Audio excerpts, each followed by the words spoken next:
네, 오늘의 정치권 관심 뉴스들 진단해보는 나이트 포커스 김용남, 신경민 전직 의원 두 분 모셨습니다. 어서 오십시오. 네, 안녕하세요. 예, 안녕하십니까. 자, 어제 이재명 대표에 대한 체포동의안 표결 예상외로 무더기 이탈표가 나오면서 지금 민주당 분위기가 좀 뒤숭숭할 것 같습니다. 이재명 대표 오늘 공식 일정으로 초등학교 급식실을 방문했는데요. 이거 민생 행보로 돌파하겠다 이런 의지로 봐야 할까요? 그렇죠. 지금 이재명 대표가 할 수 있는 일은 당내 분란은 일단 다른 사람에게 맡겨놓고 민생으로 현장으로 가는 것이 사실 제일 현명한 선택이죠. 네, 가장 네, 현명한 선택이다. 오늘 그런 선택의 첫 걸음을 보여준 겁니다. 그건 잘했다. 오늘 네. 첫 행보는 잘했다. 이렇게 평가를 해주셨고요. 나 잡는 문제보다는 물가 잡는 데 관심을 가져야 한다. 민생 문제에 집중한 이재명 대표인데요. 자, 그러나 이탈표에 대한 질문에는 말을 아꼈습니다. 화면으로 보고 오시겠습니다.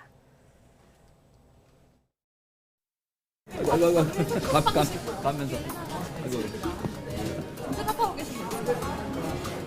지지자들이 지금 가결 투표하신 분들 색출하고 있는데 그거에 대해서는 이재명을 잡느냐 못 잡느냐 이런 문제보다는 우리 물가도 잡고 경제도 개선하고 사람들의 삶도 더 낫게 만드는 문제에 많이 관심 가지시기 바랍니다. 대표님 대신 원칙하면 훔칠 건가요? 네.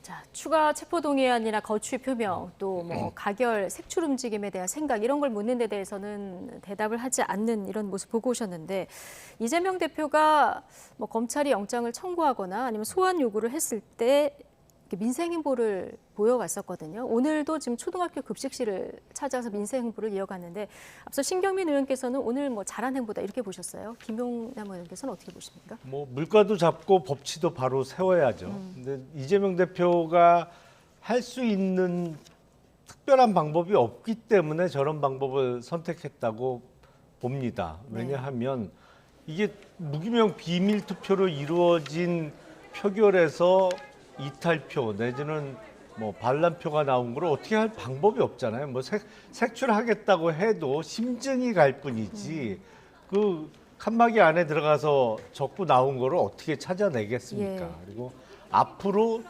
또 다시 체포동의안 표결이 붙여진다면 뭐 반란표를 막겠다고 해서 막아질 수 있는 게 아니잖아요. 그러니까 그런 문제에 대해서는 특별한 방법이 없기 때문에 달리 저런 민생 행보를 통해서 돌파구를 찾는 것처럼 보이는데 국민들이 저걸 보시더라도 저 장면보다는 표결, 앞으로의 행보, 뭐 사퇴 여부 이런 데 더 관심이 가시지 않을까 싶습니다. 예. 어쨌든 민주당은 어제 표결 전까지 압도적 부결을 얘기를 했었는데요. 지금 단일 대우는 깨진 상황입니다. 그래서 오늘 민주당 첫 의총에서 어떤 얘기가 나왔을까, 어떤 반응이 첫 일성으로 나올까 관심이었는데요.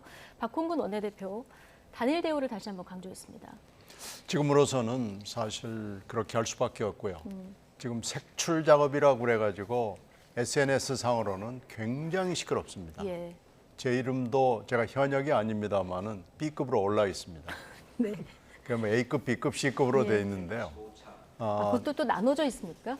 아니 그 버전이 굉장히 많아요. 그리고 뭐 어떤 좀 졸렬한 버전은 성씨 앞에 전부 그 쌍욕인데 네. 쌍욕을 해가지고 뭐 이름이 가령 철수 영이 이러면은 무슨 철수 무슨 영이 뭐 이런 식으로 해가지고 사람 이름하고 얼굴을 이렇게 해가지고 한 40여 명 정도를 다음 공천에는 반드시 이 악마들을 떨어뜨리자. 네. 그리고 역적들이라는 표현을 쓰고요. 또 어떤 분들은 좀 이렇게 하면 안 되는데 네. 뒤통수 조심해라. 죽여버린다. 뭐 이래가지고 한 40여 명을 쭉 내놓고 얼굴과 이름을 아예 저희가 내놓고 이제 불러 하는 경우도 처리했습니다만은 있어요. 저렇게 낙선 명단이 지금 돌아다니고 있다는 저런 거죠. 버전이 굉장히 많습니다. 예. 여러 가지 버전이 있고요. 이상민 의원이 오늘 살벌하다 이런 표현을 쓰셨더라고요. 아유, 무섭습니다. 그리고 뭐 전화는 사무실이 마비될 정도로 전화가 오고 그 전화에는 뭐 거의 욕지거리 수준으로 오기 때문에 업무가 안 될 정도로 지금 심하거든요. 예. 그러니까 지금 대표나 결사옹위파로 저는 부릅니다만 결사옹위파들은 이런 데 대해서는 뭐 거의 거론을 하지 않고 모른 채 하지만요. 네. 지금 이 당 밑에서는 뭐 굉장히 화산이 끓고 있는 식으로 시끄럽습니다. 화산이 끓고 있는 것처럼 좀 시끄럽다. 네. 자, 지금 민주당 친명대 비명 갈등도 한층 격화되는 모습인데요. 친명계에서는 무더기 이탈표가 기획 투표였다 이런 주장까지 나왔는데요. 발언 잠시 듣고 오시겠습니다.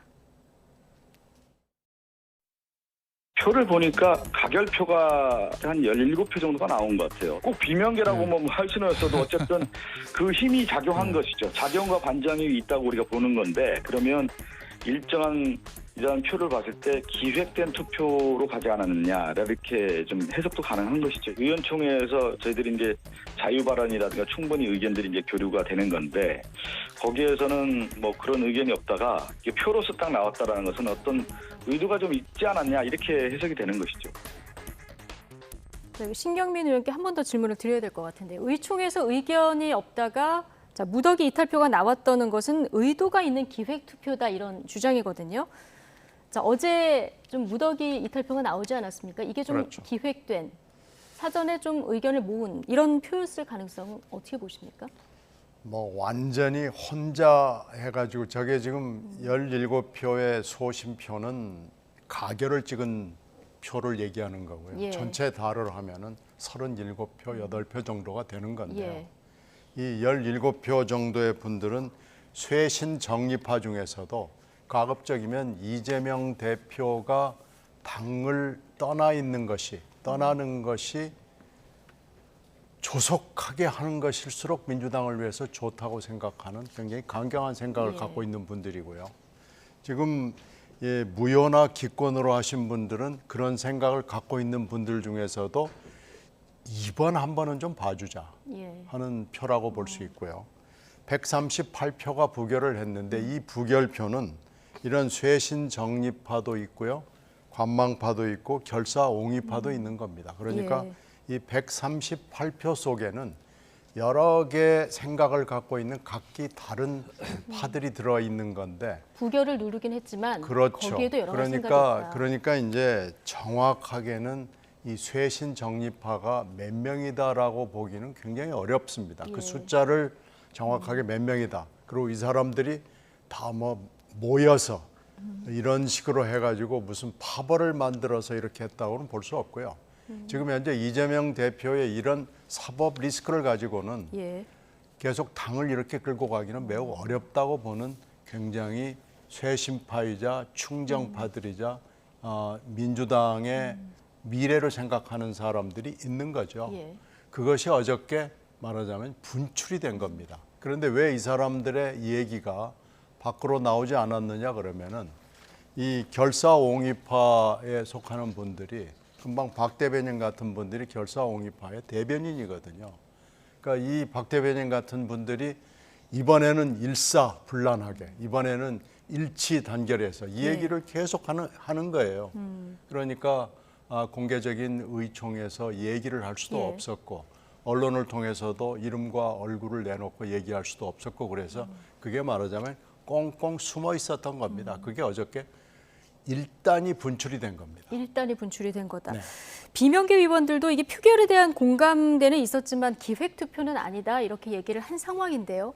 김용남 전 의원께서는 어떻게 보십니까? 이 40표 가까이 되는 표가 뭔가 사전에 좀 논의가 된 표라고 보십니까? 아니면 각자 그냥 의견을 표명했는데 결과가 그렇게 나온 거라고 보십니까? 글쎄 의원들 간에 뭐 3, 4, 5 의견을 나눴을 수는 있겠죠. 그러니까 공개된 자리에서 공개된 발언을 통해서 나오지는 못했지만 뭐 3, 4, 5 모여서 이런저런 얘기를 평소에 늘 나눴지 않았겠습니까? 이제 그것이 나온 것이고 제가 보기엔 저도 이제 어제 표결 결과를 보고 깜짝 놀랐는데 소위 이탈표 내지는 뭐 소신표가 생각보다 많이 나왔더라고요. 왜냐하면 이번에는 이제 첫 번째 올라온 체포 동의안이기 때문에 이것은 부결을 시키고 아마 기소 시점 이후에 당대표 사퇴 요구가 좀 거세지지 않겠느냐라고 생각을 했는데 뭐 그런 얘기가 있습니다. 우스갯소리입니다만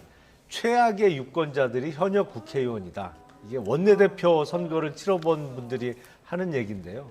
일반 유권자들은 이렇게 악수해보고 이렇게 만나보면 나를 찍어줄 사람인지 나를 안 찍어줄 사람인지 대충은 감이 오거든요. 예. 뭐 100%다 맞출 수는 없습니다만. 근데 의원들 마음을 알 수가 없군요. 그렇죠. 원내대표 선거할 때는 현역 국회의원들만 투표를 하잖아요. 도대체 모르겠다는 거예요. 근데 어제 투표 결과도 그런 그 일맥상통하는 결과가 아니었나 싶습니다. 예, 그렇군요. 자, 기획된 투표로 보는 분들은요, 그 의도를 이게 공천권 보장을 위해서 거래를 한 것이다, 혹은 당권 싸움을 위한 기획이다, 이렇게 주장을 하고 있는데요. 이 주장은 좀 일리가 있습니까? 단기적으로 지금 저렇게 얘기를 하는 건데요. 예. 지금 이 어저께 17명의 최신 정립파의 얘기를 들어보면은 네. 이게 어저께 하루 그리고 이 첫 번째 체포 동의안을만을 가지고 지금 얘기하는 건 아니잖아요. 그러니까 지금 대선에서 0.73%로 지고 네. 그리고 그 다음에 지방선거에서 지고 그런데 개항을로 이 대표가 나오고 그래서 국회의원 배지를 달고 또 직후에 있었던 전당대회에서 대표가 되고 이런 일련의 과정이 쭉 보면은 이것은 사법 리스크를 가진 후보 그리고 대선과 지방선거에서 진 후보가 택해야 될 정치적 선택이 아니다. 책임 있는 자세가 아니다. 이렇게 보는 거죠. 그리고 이 사법 리스크를 쭉 끌고 해서 내년 선거, 4월 선거까지 갈 수 있는 것이냐. 그리고 이재명 대표가 공천권을 행사할 수 있는 것이냐라는 굉장히 걱정스러운 민주당의 미래를 생각하는 어떻게 보면 쇄신적 사고를 가진 분들의 그 발상이에요. 그걸 가지고 얘기하는 거지 이게 무슨 공천권 때문에 이렇게 한다. 이런 건 저는 아니라고 봅니다. 이렇게 보는 좀 것은 무리한 주장이다. 이렇게 보면 예. 지금 결사옹위파들의 논리로 따지면은요. 당을 이렇게 끌고 가는 것이 과연 총선에 이길 수 있는 전략이냐. 당의 미래하고 관련되는 것이냐. 이렇게 봤을 예. 때는 결사옹위파들의 논리는 전혀 말하자면 국민들에게 어필할 수 없는 내용입니다. 예. 그래서 이 어저께 나타난 쇄신 정립파들의 생각을 사실은 겸허하게 들어봐야 됩니다. 예. 이게 과연 맞는 얘기냐? 결사옹위파들의 얘기가 맞는 것이냐? 쇄신 정립파들의 얘기가 맞는 것이냐를 놓고 툭 터놓고 얘기할 수 있는 당의 분위기를 만들어가야 되는 건데요.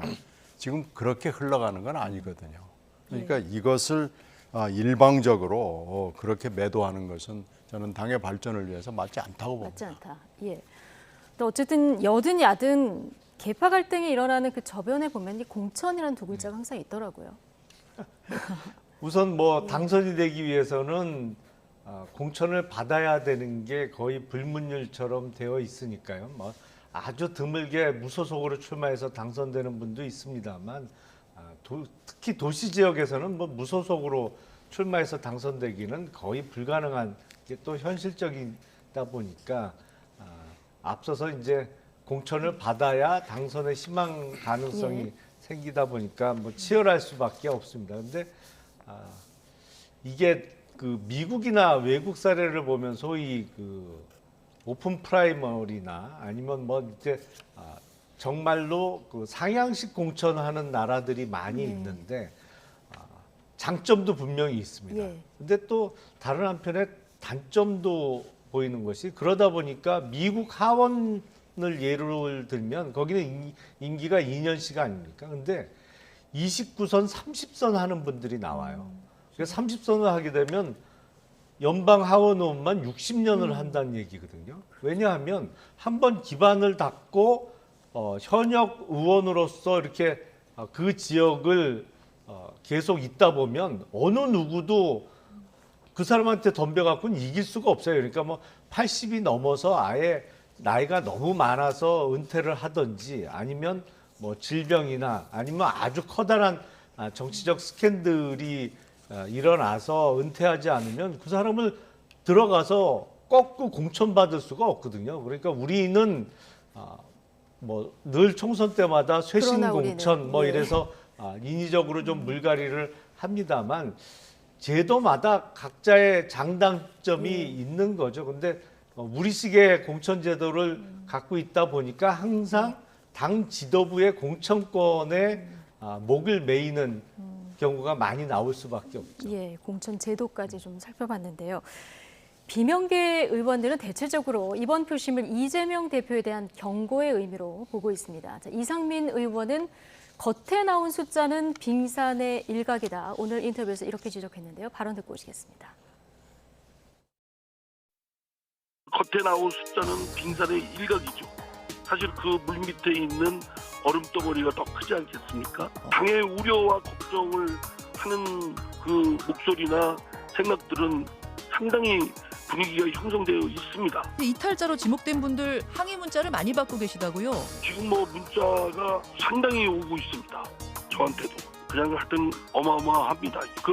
그리고 뭐 숫자뿐만 아니라 내용도 굉장히 좀 살벌해요. 그렇게 해서는 안 되는데 그런 말을 서로 간의 인격을 갖고 있는 사람들끼리 해서는 안 되는데 인간에 대한 기본적인 예의가 너무 벗어나지 않았나 이런 생각이 듭니다. 자, 이 문자 폭탄 등에 대한 얘기까지 듣고 오셨는데 앞에 들었었던 물 밑에 있는 얼음덩어리가 더 크지 않겠냐. 당 미래를 우려하는 목소리가 생각보다 더 크다는 건데요.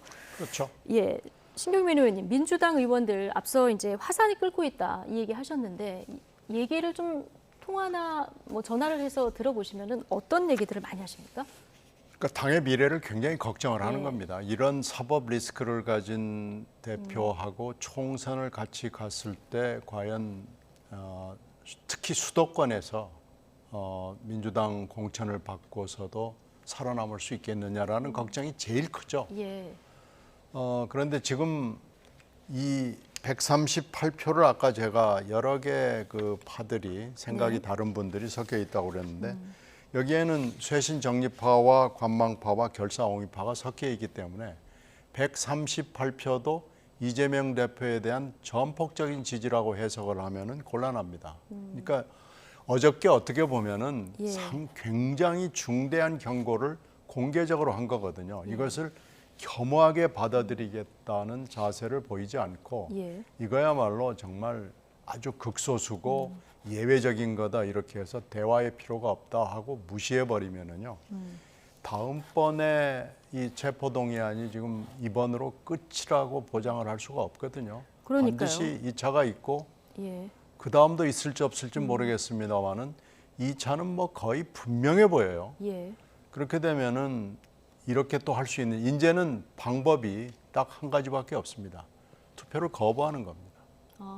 그래서 이재명 의원들이 아예 안 들어가는 거예요. 그러면은 의원들이, 제적의원의 반이 투표를 해야 성립하기 때문에 투표가 성립할 수가 없는 상황이 되는 거죠. 만약에 다시 한번 그렇죠. 구속영장이 청구되는 상황이 지금 되면 결사옹위파가 이런 식으로 우리들의 생각을 따라주지 않으면 대화 자체를 하지 않겠다. 지금 3월 3일에는 수박 깨기 행사를 개딸들 주도로 지금 하겠다는 거예요. 네. 국회 앞에서 하겠다는 거예요. 이런 식으로 해서 밑에서 하는 것을 방관하고 조장을 하고 뭐 이런 식으로 계속해서 대화를 하고 왜 이렇게 됐는가를 돌아보거나 이런 몸짓을 보이지 않고 계속 나가면은 다음번 체포동의안은 방법은 딱 하나입니다.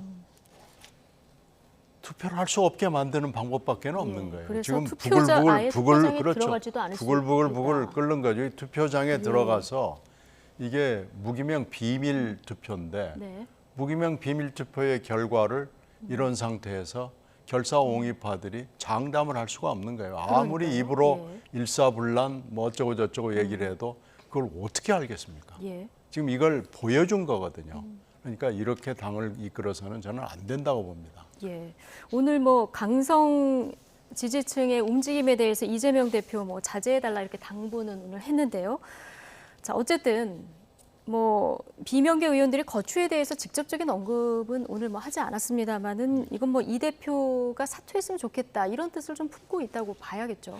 아무래도 그거를 예. 표심으로 드러낸 거죠. 그리고 앞서 말씀하신 대로 뭐 4월이나 5월쯤 예상되는 2차 구속영장, 그러니까 이번 구속영장에 포함되지 않았던 예. 백현동이나 정자동 그리고 쌍방울의 대북 송금 의혹과 관련한 구속영장이 국회로 또 올라와서 체포동의안 표결이 이루어지게 된다면 저는 만약에 표결이 이루어진다면 부결시킬 수 있는 방법은 하나밖에 없다라고 생각을 합니다. 이재명 대표가 내가 언제까지는 당대표직을 사퇴할 테니 이번에는 부결에 좀 힘을 예. 보태달라라고 민주당의 의원들을 설득하는 방법 외에는 예. 정말 말씀하신 대로 아예 뭐 당론으로 아예 표결에 불참하는 거로 해서 재적 의원 수 과반 참석을 무산시키는 방법 외에는 방법이 없겠죠. 근데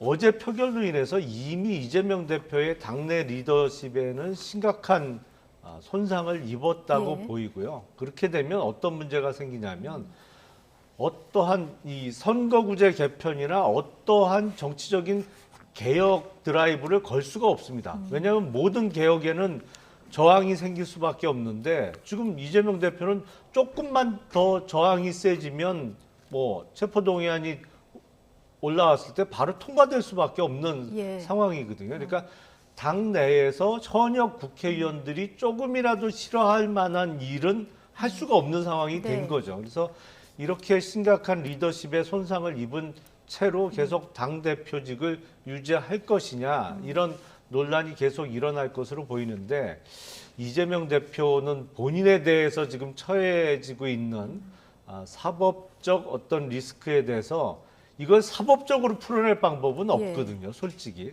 그래서 이걸 정치적으로 풀려고 계속 노력을 할 거고 그런 정치적으로 풀려는 노력을 하기 위해서는 또 그게 효과가 있기 위해서는 적어도 제1야당의 당대표직을 갖고 있어야만 성립이 가능하기 때문에 본인의 자유의사로 스스로 당대표직에서 사퇴하는 일은 없도록 만들려고 노력하지 않을까라는 생각이 듭니다. 지금도 사퇴 의사는 없을 것이다 예. 이렇게 보고 계시는데 일각에서는 이렇게 무더기 이탈표가 나온 건 이재명 대표가 사실 비명계 의원들에서 이번에 부결을 시켜주면 뭔가 이재명 대표가 뭐 당대표 사퇴라던가 아니면 공천권을 포기한다던가 여기에 대한 답을 내놨어야 됐는데 여기에 대해서 이제 이재명 대표가 사퇴 의사가 없다. 기자회견에서 뭐 이런 뜻을 내비치지 않았습니까?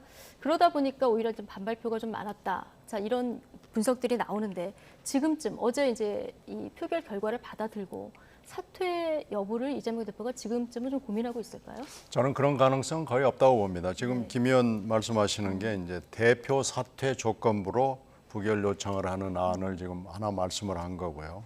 또 지금 박영선 의원이 얘기를 한 게 이제 공천권을 포기를 해라라는 게 있고 네.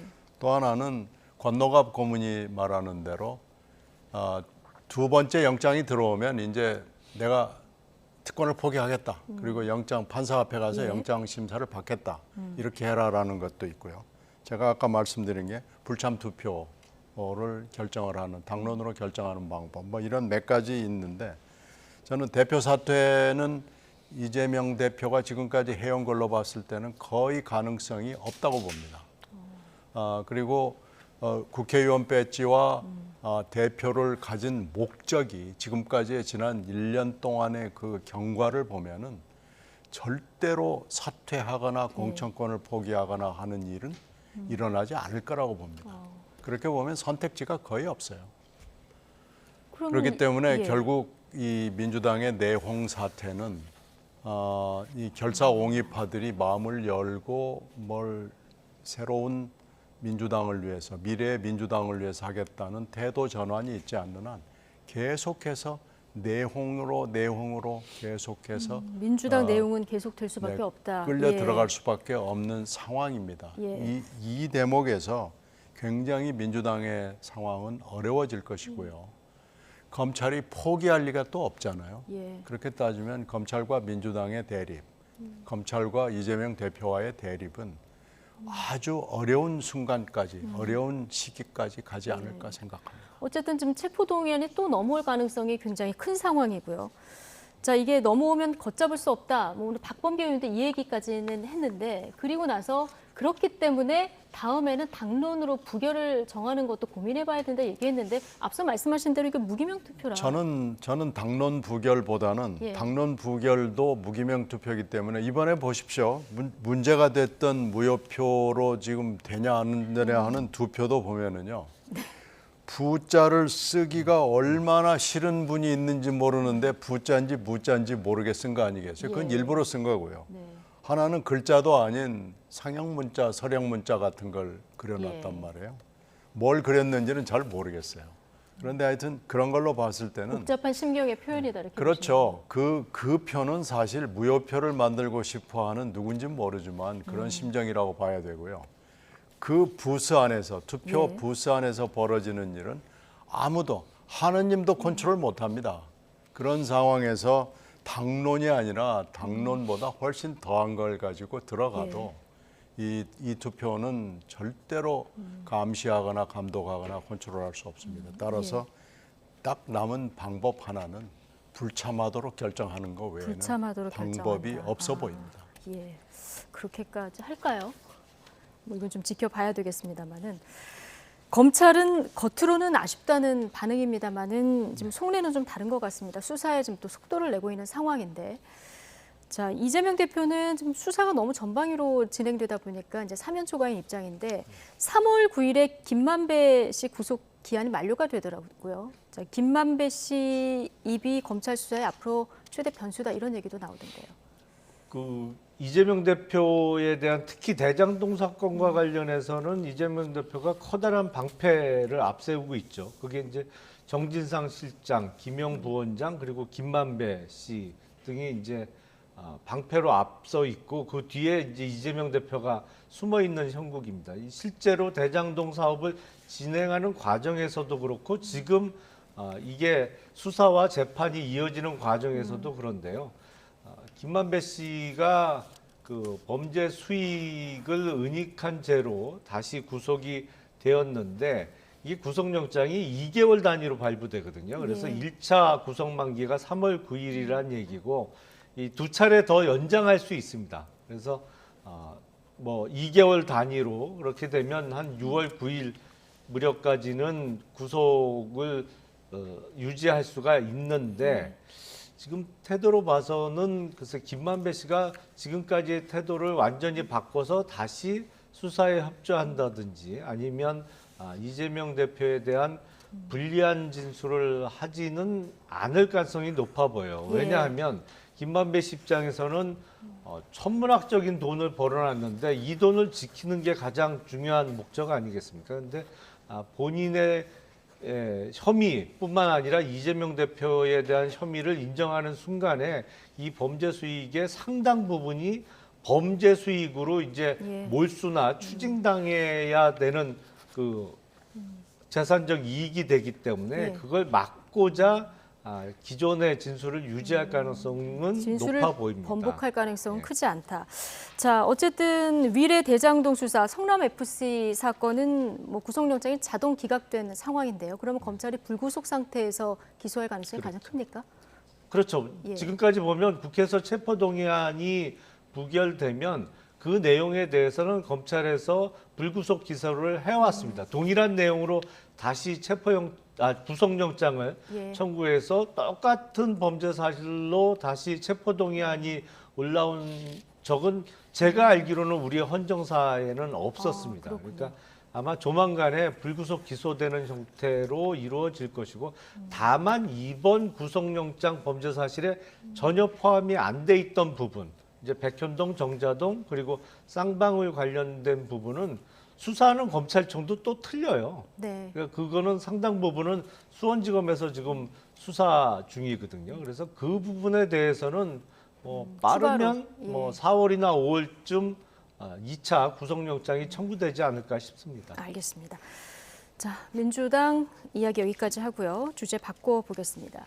국가수사본부장에서 낭만 정순신 변호사 지금 사퇴했어도 파장이 가라앉지 않고 있습니다. 민주당은 진상조사 태스크포스를 구성해서 공세에 나섰는데 발언 먼저 듣고 오시죠. 검사공화국의 민낯을 드러낸 윤석열 정부와 최상위 아빠 찬스를 최대치로 활용한 정순신 사건에 대해서 학생, 학부모가 분노합니다. 윤석열 대통령은 국민께 사과하십시오. 또한 인사검증 책임 있는 한동훈 법무부 장관도 문책해야 합니다. 인사검증 실패의 배경을 밝히고 검사 한통 속으로 검증하고 운영하는 시스템을 고친 후 학폭 관련 제도 정비에 나서기 바랍니다. 네. 민주당이 지금 TF까지 발족을 한 상황인데요. 자, 이번 일이 학교 폭력에다가 아빠 찬스까지 겹쳐가지고 굉장히 민감한 이런 주제가 돼버렸어요. 이 사건은 쭉 보면은요, 굉장히 질이 나빠요. 예, 이처럼 질이 나쁜 사건도 드뭅니다. 그러니까 사건 자체의 질은 질대로 있지만은 인사와 관련된 것도 매우 질이 나쁩니다.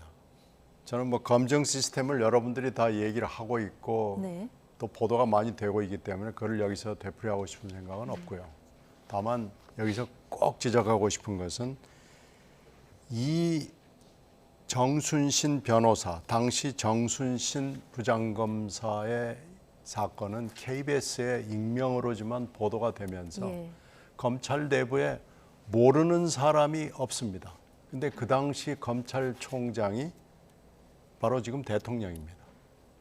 그리고 또 한동훈, 그 당시에 이제 중앙지검장으로 있었고 한동훈 장관이 그 당시에 3차장으로 있었고요. 예.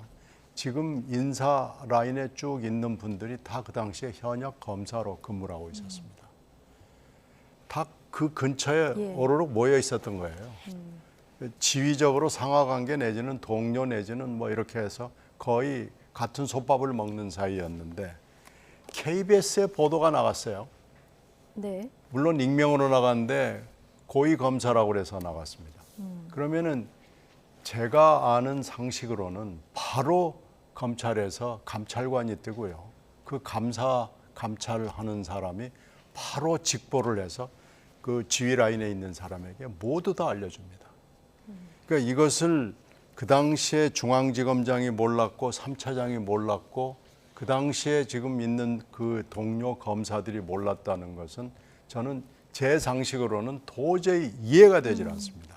그리고 나서 19년 2월에 윤석열발 기수파계 인사를 하겠다고 윤석열 그 당시 중앙지검장의 주도로 검찰 인사를 합니다. 그러면서 당시 27기 중에서 검사장을 반드시 내겠다라고 윤석열 기수파계 이게 공언이 됩니다. 근데 27기의 대상자가 누군지 아세요? 바로 한동훈, 법무부 정순신, 장관. 예. 주영환, 이원석, 심재철입니다. 이 사람들이 대상자예요. 그러니까 이 사람들이 서로 견제를 하는 경쟁 관계에 있기 때문에 이 사람들이 몰랐다. 지금 한동훈 법무장관도 저는 그때 몰랐습니다 그러는데 한동훈 그 당시 법무 차장이죠. 차장이 이걸 몰랐다는 것은 해외를 장기간 갔다거나 아니면 해외에 있었어도 알 수밖에 없을 거고요. 이걸 몰랐다는 건 저는 납득이 되질 않기 때문에요. 물론 검증 시스템 해야 되고 학폭 대책 해야 되고 그 서울대학교에 입시도 해야 되고 그러지만 저는 이 부분 검사장 진급에서 탈락을 해가지고 어떻게 되느냐면은 창원지검의 차장으로 갔다가 그 다음에 법무연수원의 용인 분소장으로 갔다 옷을 벗습니다. 이게 검사장에 탈락을 하면서 대단히 실망을 해가지고 옷을 벗는데 이 옷을 벗게 되는 과정에 네. 이 사건이 있었던 거죠. 예. 그래서 KBS 이제 공중파의 방송이 대대적으로 됐는데 이거를 몰랐다는 건 이해할 수 없다 이렇게 얘기하셨는데요. 근데 아들의 학폭 문제 그리고 1년이 넘는 소송 진행 상황에 대해서 뭐 1차 인사검증을 담당했던 한동훈 법무부 장관 그리고 또 정순신 변호사를 추천했던 인물이죠. 윤익은 경찰청장 모두 몰랐다는 입장을 내놨습니다. 듣고 오시겠습니다. 제가 전혀 몰랐다고 여러 차례 말씀드렸고요. 뭐 책임론 관련해서는 지금 말씀드릴 얘기는 아니라고 생각합니다. 저도 몰랐고요. 뭐 제가 특별히 같은 일을 하는 부서에 있거나 뭐 아주 특별히 개인적인 사이는 아니었기 때문에 모르는 걸 어떻게 하겠습니까? 지금 같은 이런 시스템 기본적으로 뭐 제가 책임감을 느낀다는 말씀 다시 한번 드리고요. 책임감을 느끼신다는 건 따져보고 책임질 일이 있으면 책임질 수 있다. 해석이 아니요, 제가 관장하고 있는 기관에서 있었던 것이고 국민들께서 여기에 대해서 우려를 많이 하시니까 당연히 거기에 대해서 제가 뭐 정무적인 책임감을 느껴야 되는 것 아니겠습니까? 네, 정무적인 책임은 느껴야 하는 것 아니겠습니까? 그런데 법무부 장관도 경찰청장도 다 몰랐다. 대통령실도 본인이 이걸 기재를 안 했기 때문에 몰랐다. 자, 이렇게 얘기를 하고 있는 상황인데요. 자, 지금 여기서 추천부터 검증까지 이렇게 살펴보면 모두 검사 출신이 지금 한 이런 상황이거든요. 추천이야 경찰청장이 추천한 게 돼 있으니까요. 그거는 이제 형식적이고 산하의 국가수사본부니까. 예. 맨 처음에 공직 후보자를 압축하는 거는 대통령실 그 인사기획관이 하는 거죠. 뭐 그렇게 알고 있습니다. 네네. 예. 그렇기 때문에 지금 검사 출신을 발탁하면서 지금 인사 라인이 쭉 보면 이제 검찰 출신들이 많다 보니까 이 점에 대해서 우려를 하는 목소리가 꽤 커요. 어떻게 보십니까? 지금 공교롭게 이제 그 1차적인 인사 검증 스크린을 하는 법무부 산하의 인사 정보 관리단이죠. 거기도 이제 법무부 산하에 있다 보니까 검사 출신들이 가 있을 수밖에 없고요. 그리고 이제 대통령실의 공직기강 비서관실에서 또 2차적으로 스크린을 하는 것으로 알고 있는데 공교롭게 또 공직기강 비서관도 검사 출신이 지금 그 자리에 가 있습니다. 그러다 보니까 인사검증 그 시스템에 있어서 각 단계별로 다 검사가 있다 보니까 제대로 인사검증이 되지 않은 거 아니냐라는 의견이 일부 있고, 근데 저는 이게 그 시스템을 그전에 이제 민정수석실 산하에서 이거를 담당하지 않았습니까? 그리고 각종 인사에 있어서 대부분의 경우에 대통령 비서실장이 그 인사위원회 위원장으로 참석을 하기 때문에 대통령실에 지금 민정수석실은 폐지를 했습니다만 차라리 이름을 바꿔서라도 인사검증 조직과 인력을 확충하는 게 맞지 않을까 싶어요. 그러니까 민정수석실 꼭 그 이름이 아니더라도 여기에 준하는 어떤 기구가 만들어질 필요가 그렇죠. 있다. 왜냐하면 지금 인사위원장의 비서실장이 들어가는데 적어도 그거를 자료를 수집하고 검증해서 의견을 내놓는 그 대통령실의 부서가 수석급은 돼야 되거든요. 이게 비서실장에게 바로 전달하고 뭐 어떤 의견을 내놓을 수 있는 이게 비서관급에서 하기는 좀 힘들어 보입니다. 그래서 이게 다른 수석실을 하나 신설을 하든지 기존에 있는 각 수석실에서 더 기능을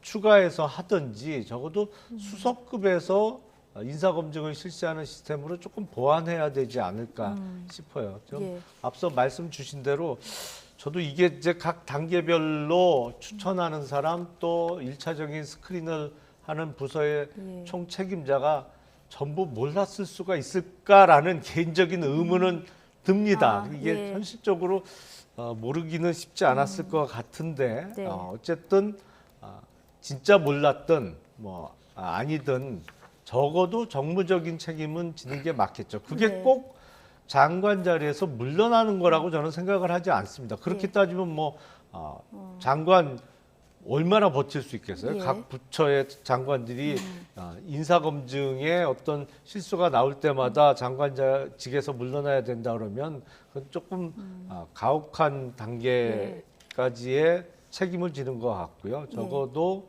시스템을 고치고 실수에 대해서 어떤 원인에서 이렇게 인사검증이 실패를 했는지는 국민들께 보고를 드리는 것이 예. 맞지 않나 싶습니다. 시스템을 잘 고치고 국민들께 잘 보고하는 네. 것이 방법이라고 하셨는데 여당에서도 뭐 책임질 분은 문책해야 된다. 오늘 주호영 원내대표가 이 얘기를 했는데요. 시스템 정비와 함께 어떤 인적 책임을 지는 것도 필요하다고 보십니까? 글쎄요, 인적 책임론도 중요하지만은요. 사실 여기서 꼭 지적해야 될 것은 네.